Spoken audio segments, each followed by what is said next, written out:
వేదకాలం నుండి ఇప్పటి artificial intelligence దాకా రకరకాల సంగీత వాద్య పరికరాలు ఉన్నాయి. దాంట్లో వీణ ప్రత్యేకత ఏమి?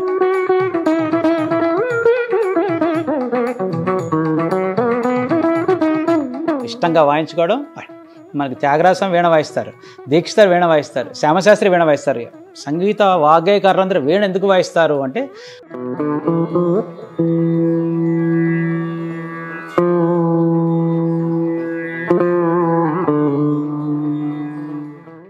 దాదాపు 50 ఏళ్ల పాటు మీరు కచేరీలు ఇస్తున్నారు, సాధన చేస్తూనే ఉన్నారు, పిల్లలకు నేర్పిస్తూ కూడా ఉన్నారు.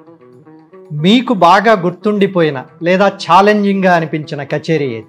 నేను ఒక కచేరీ వాయించి బయటికి వస్తుంటే ఒక రిక్షావాడు, నీ వల్ల నా గిరాకీలన్నీ పోయినాయి సార్ అన్నాడు. ఏమైనా నీకెళ్ళ గిరంటే నేను ఇట్లా పోతున్నాను, మీరు అక్కడ వస్తున్నది, నేను మొత్తం వింటూ కూర్చున్నాను, నా గిరాకీలన్నీ పోయాను.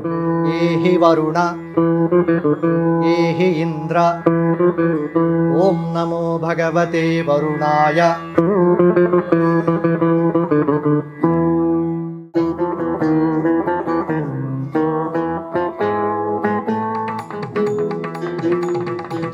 మీకు భగవంతుడు అందరిలాగా 5 వేళ్లే ఇచ్చారు కాబట్టి 5కే ఇంకొక ట్రెండ్ ఉంటే అవి కూడా ఉపయోగించేవాడు.